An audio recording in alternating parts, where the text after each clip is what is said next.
Hi, welcome to Meet Me in the Middle. I'm Kirsten Cole, your host today, and we have a terrific episode. We are speaking with a family that got handed a whole lot of lemons, like the rest of us, in the pandemic, and chose to make a midstream pivot like you've probably never heard before. Welcome this morning to Jason and Elysa Hochman. Thank you so much for being with us. You may know them as the Quarantine Quartet. They're all over your social feeds. Of course, now that I've said it out loud, and if your phone's in the room with you, it's going to be dropped into your feed no matter what, because you know your phone is listening. And that's terrific, because first of all, you're going to have great musical content. You're going to have great family content. Really very inspirational. We use that word a lot, but truly it was. You guys were music teachers, music professionals, music performers when the pandemic hit. In February, you signed a brand new lease for a brand new space, a studio. Everything was going terrifically. Yeah. Yep. And then the pandemic came, Right. We had to shift everything, all of our students to online.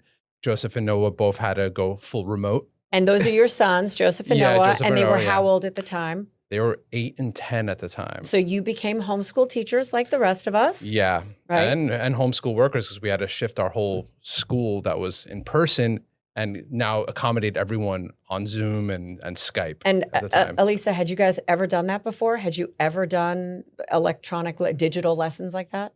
No, we haven't. I mean, we had maybe a handful of students that had moved away that had studied with us in New York, and then they wanted to stay with us, so they would take some Zoom lessons or Skype lessons at the time.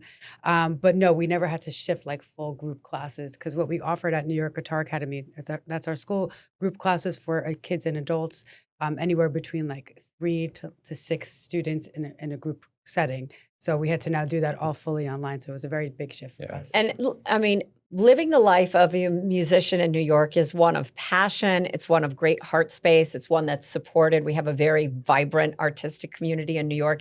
It is not one generally of a tremendous amount of wealth. Mm-hmm. It's a hustle. It's a hustle, right? Yeah. I mean, when you choose to be a musician, to follow your heart, you do have to hustle. Oh, totally. Yeah. Elysa and I both are, we're a guitar duo. We do weddings and private events. We go by Jay and Lee. And all of our weddings, all of our private performances were all canceled or postponed indefinitely. So we didn't know where we were in headed limbo. to. We were in limbo. It was just but yet uncertain. you still had to pay apartment rent. You still had to pay a lease on your studio space. Yeah, our new lease that we just had to do. We had to pay the monthly rent on that, and you needed to eat. Yeah, yeah. It was a rough time, but luckily most of our students all went remote.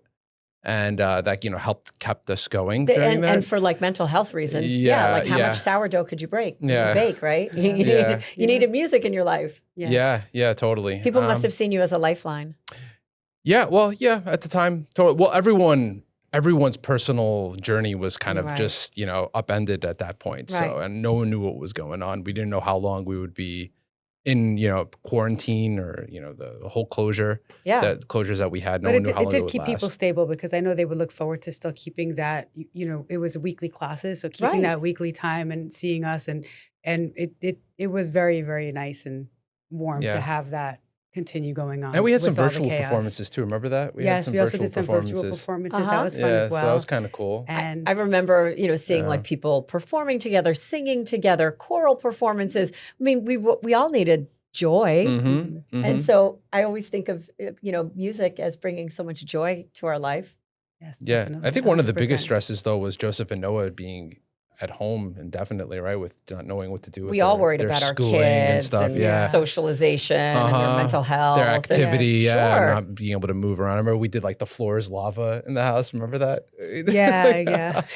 I try to be really creative. Try to get ways to get them active and move around. Yeah, because everyone was scared to go outside. Sure. And so we were on social media. At what point did you have the aha moment? Let me start doing a little something on the social media, on the gram or the Facebook or the YouTube. Yeah, it was Instagram. That was the only one. We were just, we knew that we would all be all together every day. And I just thought to myself, oh, this would be a good time for us to, just start a page and try to make a little family band and just document, each day of us playing and making a little video and uploading it to Instagram. And we'll call it Quarantine Quartet. We had 50 people on the page and it was friends and family. And I remember He started it right away. So March 21st of 2020. So that's a week later. 1 week. Yeah. He was like, it was a Saturday, and he's like, hey, you want to start documenting our practice? We can make an Instagram page. We already had an Instagram page for them. Like he said, it was like 50 followers. We didn't really do much with it. We're like, we'll rename it Quarantine Quartet, and we'll and we'll just post. We'll do like practice day. Like today will be practice day 1, and then tomorrow will be practice day 2, and it'll just keep us motivated to we'll practice. Mark the days, how many days are going, and we're over 2,000 days now. We have never stopped over 5 years now, and it's day 2,000. I think 90. Yeah, now we have over 2 million followers between all the social channels. Yeah, from 50. Yeah, from 50. Yeah, well, 1.2 million on Instagram, but then with Facebook we have almost 700,000, and we're late with TikTok, and now we're like at almost 160,000 on TikTok. Yeah, and we're about to hit 200. We're about to hit 200 on YouTube. So between all the platforms, you guys are doing the thing. Yeah, it was kind of unexpected. We didn't think it would blow up to the way it blew up. It did blow up. Yeah, and it did. With that blow up comes a lot of opportunity. Oh, I mean, totally. you had already published books of music, right? These are instruction manuals. Yeah, some of them came out afterwards, but these these two were before. Go ahead COVID. and hold those up. Yeah. So these are, if you want to learn how to play our style of guitar, these are songs that we wrote. Which is Spanish. Spanish guitar, and classical guitar. Classical guitar, Spanish guitar, and this draws from your guitar. Argentine heritage. Yes. Both my parents are from Argentina. Right. And so you this can't was tell. your I can speak music. Spanish. You can't tell though. It's kind of like my ninja skill. But yeah. And then we also have the fantastic CD that has come out as well. Yeah, Right? we're proud of that. It's our first. So this came full-length out album. last year, October 25th of 2024. Uh-huh. And then now we're working on a new album. We're releasing new tracks each month, and we plan to release our new album in May. And you also do a lot of really awesome covers that are reimagined in the Spanish or flamenco style. Oh yeah. Which really lets people access the music at a different level as well, because it's like something that's so familiar with us. Exactly, But with that beautiful vibrancy that Spanish guitar can bring to it. Yeah, Spanish guitar and twist. epic backdrops too, I might add, right? Oh, on the videos that we did? Yeah, so where have you recorded some of your videos? Well, we just did a whole batch in the Dumbo, Brooklyn. Right. Dumbo, Brooklyn, and we did Right on the waterfront, right on the under waterfront. the bridge. Yeah, under the bridges. It was pretty cool. And we have other music videos that we've released, and one that we're releasing next month, and that's all in kind of like really cool looking warehouses. Yeah. So there's a lot that we need to dig into, but we need to bring in Noah and Joseph. We want to hear you play. We want to get a beautiful taste of this. And then also, I want to talk to people who say, you know what, I just feel this burgeoning creativity in me. I would love to make a shift. I'd love to bring my family into it. And we'll talk about how you've actually been able to turn this into a whole industry now. There's merch, there's deals. And I want to dig into that a little bit more, because people say, wow, you have 2 million followers. How do you do it? We're going to ask the how. You're going to tell us the why. You're going to give us the secret sauce. But first, we're going to take a little bit of a break. I'm Kirsten Cole. This is Meet Me in the Middle. And we'll see you in just a couple minutes so that we can listen to the Quarantine Quartet. Welcome back to Meet Me in the Middle. I'm Kirsten Cole. What a terrific group of guests we have today. So musically talented. And this is the Hochman family. And now they're going to play for us. We have Jason and Elysa, Joseph and Noah, our 4 Spanish guitarists. And you are going to share with us one of your recently released new singles, which is Outer Square. Outer Square. And this was born of, is there an inspiration for it? No, we keep a little guitar in the car, this mini guitar in the car, and I would of course you do. And when I was stuck in traffic, I would start writing little melodies, and kind of just branched off of there, and everyone contributed something to the song. So we're going to call this Outer Square, courtesy of congestion pricing. Yeah. All right, go ahead and play us.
Wow. Quarantine Quartet. Noah, Joseph, Elysa, Jason, thank you so much for that. That was fantastic. Thank you. But you have even more that you want to share with us, right? Yes. We have a drop coming in January. Yes, we have a new original song called Neo Rumba, and that is coming out January 2nd, the first Friday of the new year. Wonderful. So we get a preview. Let's go. Mm-hmm. Are you guys ready?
Much passion. That was just fantastic. Thank you so much. Quarantined Quartet, New York's very own. And coming up on the other side of the break, we're going to check in with a family about how these unexpected challenges created great opportunities and what you can learn from the lessons that they have already walked when we come back on the other side of the break. This is Meet Me in the Middle. We're having a musical episode with the Quarantine Quartet. This is a family that in midlife had to make a pivot because of the pandemic. They were able to bring their kids into the family business. And now through social media, we hear these great stories, where people just blow up. And I would say getting 2 million followers, that's definitely a major glow up in the music space. How did you do it? How did it happen? I know there was so much organic and there was just desire, but then how did you monetize it? Well, monetizing, I mean, there's different layers to that, right? So sure. I mean, I don't know because this is not my space. Yeah, there's a lot of consistent posting. Just posting every day really helped. And pitching ourselves to a lot of different places. You and I have been talking on Instagram for quite a while. And I can't remember if I reached out to you first or you to me, but it did feel very organic. Yeah, I probably reached out to you. I do all the PR stuff pretty much for the group.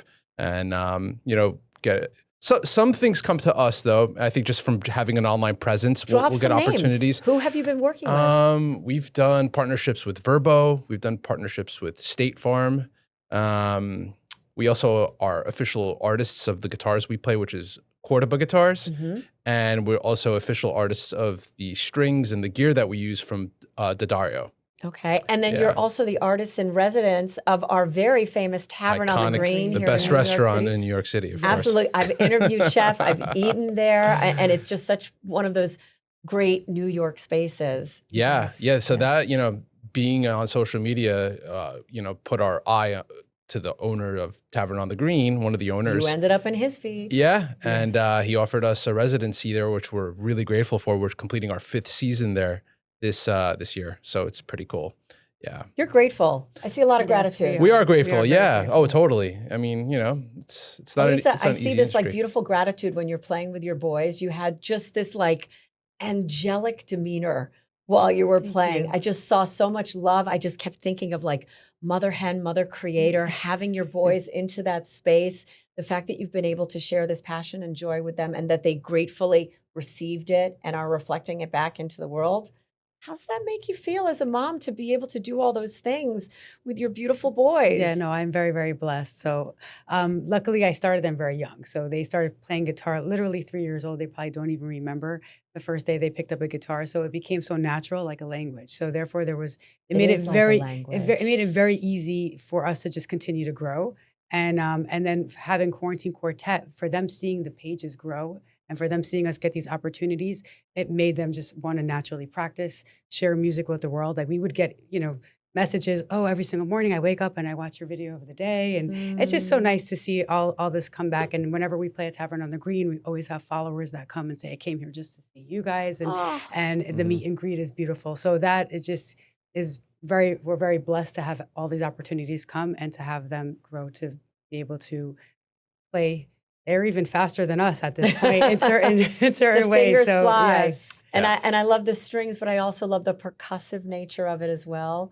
Those two going hand in hand. Yeah, that's the flamenco inspiration. Yeah, we love that style. And that also what gave them, like right away, Joseph, when he was younger, he loved whenever I would play like fast strumming. So he would just naturally start tapping on the guitar and he now created all these cool different strum patterns himself. The so songs it's very we played cool. didn't feature that, but he's really percussive. He plays some really good percussive stuff. Yeah.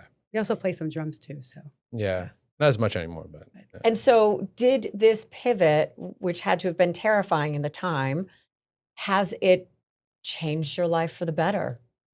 Oh yeah, totally. I mean, from all the opportunities that we've had and the concerts that we've played and the concerts that we are playing. Being a musician, you couldn't ask for a better outcome, right? Having a following and fans that like your music and want to come see you play, and people that were able to collaborate with the Gypsy Kings. Yes.